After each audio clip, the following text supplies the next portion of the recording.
Recorded Books Incorporated presents an unabridged recording of Mexican Hat by Michael McGarrity, narrated by George Guidell. This work, copyrighted 1997 by Michael McGarrity, is recorded by arrangement with W. W. Norton and Company. This recording is copyrighted 1998 by Recorded Books Incorporated. Kevin Kearney, ex-Santa Fe Chief of Detectives, is now working as a seasonal forest ranger in the Gila Wilderness and banking his pay toward the down payment on a small ranch. Despite the paramilitary county militia, who have developed the habit of planting pipe bombs along hiking trails, Kearney is looking forward to a quiet summer in the high mountains. And now, Mexican Hat. Chapter 1. A thick cloud broke and rolled toward the distant hogback. Sunlight pierced the narrow canyon, casting long shadows and soft morning colors into the ravine. Pale green cottonwoods, shimmering in a gentle breeze, bordered a dry, rocky stream bed.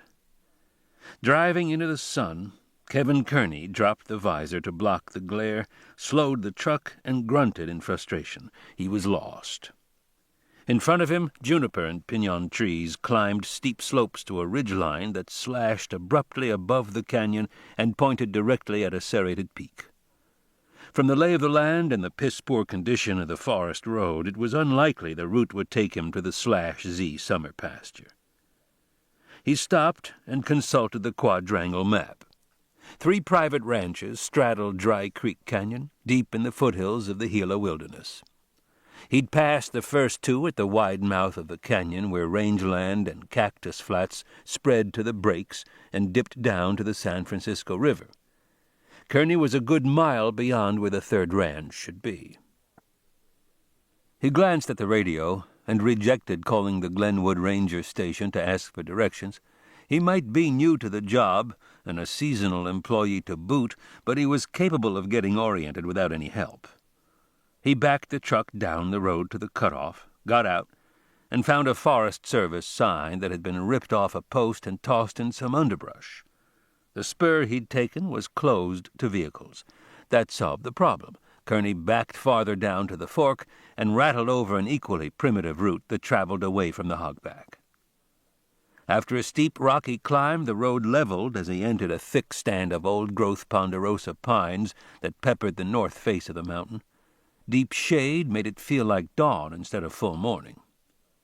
He topped out at the crest and stopped the truck, letting the engine idle. A saucer-shaped park, sprinkled with oak and pine, stretched for several miles in 3 directions. Smack in the center, a cabin sat in a small grove of pine trees. A windmill and stock tank were nearby. A barbed wire fence encircled the cabin to keep away the grazing cattle that moved slowly through the tufts of long grass. Kearney took in the view, his thoughts turning over the ways he could restore the abandoned homestead and revive it into a year-round cattle operation.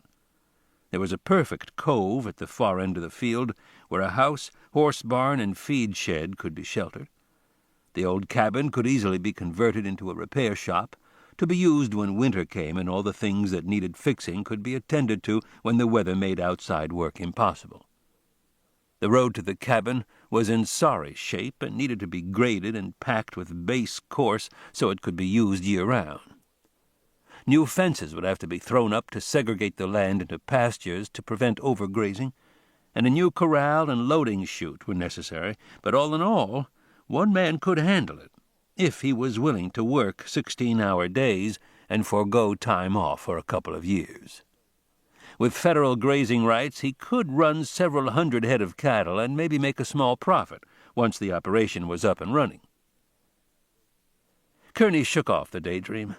It was foolish to think that he could ever raise enough cash to buy such prime land, and the owner would be an idiot to sell. He would have to settle for a lot less when the time came to put his money down and get back to the business of ranching. He popped the clutch and drove over the rutted tracks that led to the cabin. From horseback on the ridge, Phil Cox watched the lime-green Forest Service pickup as it traveled across the field, bouncing in the deep furrows of the ranch road. The driver slowed several times to keep from spooking the cattle that wandered into his path. That was enough to tell Phil that Charlie Perry wasn't driving. Whenever possible, Charlie used his horn with perverse pleasure to run a few pounds off Phil's beef. Charlie believed cattle grazing was destroying the national forest. He wanted the Gila pristine and pure from boundary to boundary. No cattle, no private land, and no ranchers to mess up the wilderness. To keep listening to this audiobook, I've left you a link in the description so you can do it at no cost thanks to Audible's 30-day free trial.